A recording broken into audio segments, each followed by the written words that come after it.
Let me turn us to origins, lab leak versus natural, because this is another thing he lies about. He lies. I mean, there's no other way of putting it. He lied to Rand Paul under oath in Congress about whether they were doing gain of function research, among other things.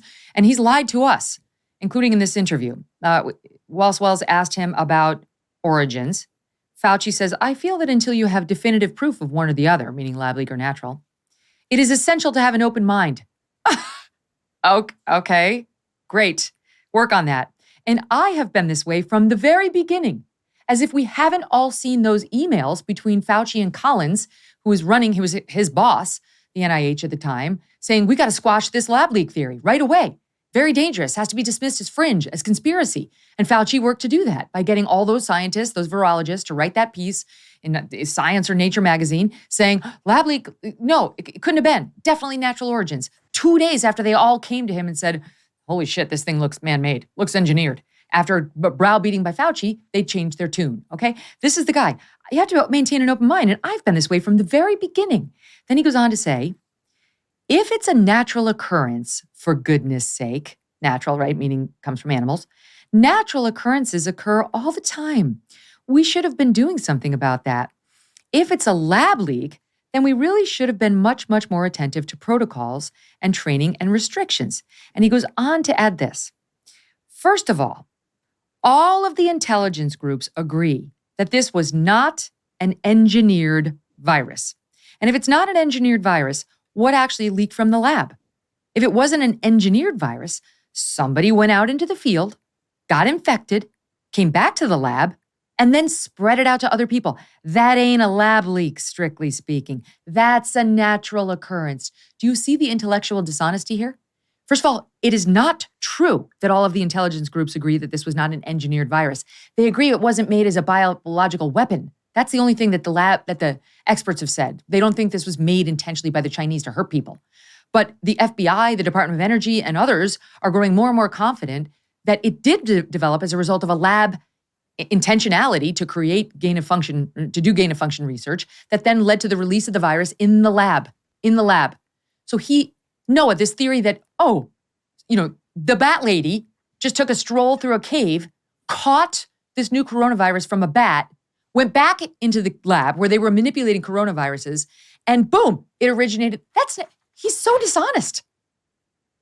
And it would be one thing to just, entertain the prospect of ambiguity or what we know and what we don't know. And as you say, keep an open mind. He was not keeping an open mind, nor was he being honest, as the documents that you just read aloud demonstrate. If he were to be honest and say, well, honestly, we just simply can't afford to alienate Beijing, a hostile and paranoid state, because we require their cooperation at this particular moment, that would have been distasteful. But it would have been at least honest. It would have been a rationale you can wrap your head around. What he said instead was mockery of the notion that anybody would entertain the idea that this state, which has regular occurring lab leaks of other pathogens, this is not something that's rare, and it's certainly a record that Fauci would be aware of. He said, I think it is, quote, quite far-fetched that the Chinese deliberately engineered something so that they could kill themselves. He's making fun of you. He's calling you an idiot. And he's so much smarter than that. You should be too. You should be more like him, is the unspoken, unstated rationale there. It is profoundly insulting. And it's also deleterious to his industry. Public health needs public trust. It does not function in the absence of public trust. And he's done a profound disservice to both this country in its efforts to prevent future pandemics and the industry of which he is a part and professes so much faith and fealty to. Can I just be the raging populist for a second and point out that his corruption is so characteristic of the age we live in, right? So like many companies will collect awards from environmentalists after they've shipped environmentally hazardous production out of the United States and into China, right? Where the regulations don't exist. So they're still doing the polluting, but they're not doing it here, so they get a big award. And that's, that's a kind of greenwashing of their reputation. What Fauci and others did by funding EcoHealth Alliance, the cutout run by Peter Daszak, was a kind of hazard washing of gain of function research. They know that this was dangerous. They know it wasn't allowed to be done in the United States.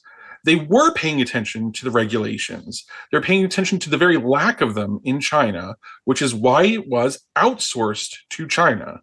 Yep. Right. So he's participating in a very characteristic corruption of our elite in this age of outsourcing the dirty work to China in order to profit back at home, and then disclaiming all of the disaster that comes with it.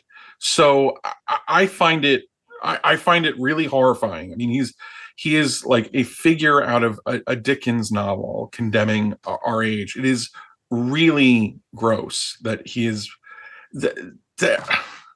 I mean, you know, he's the kind of guy that inspires someone like me to say, like, clap him in irons. Like, what are we doing? Yeah. That we allow ourselves to be ruled by a person like this actually condemns us as a nation. It's really gross. And he has said, he gave an interview not long ago where he said, I can't think of anything I would do over. I can't think of anything I would do differently if I had the chance to do it over. And here he says to the Times, I sleep great at night. He asked him, Walswell said, if it were me and I were doing gain of function research in that lab, and then this happened and, you know, almost 10 million people died, I think I might have trouble sleeping at night. I sleep fine. Sleep like a baby. Good for you. How about little Mason?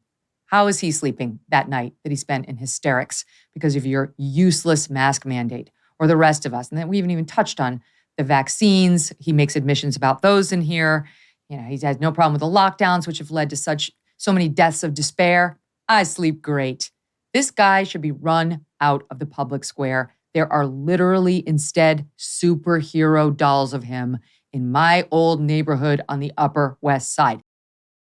Like many people, I am eating healthier, and that's why I love good olive oil. And by good, I mean fresh. Olive oil packs the most flavor and healthiest nutrients when it's fresh from the farm. And that's the problem with the supermarket olive oils. They're not fresh.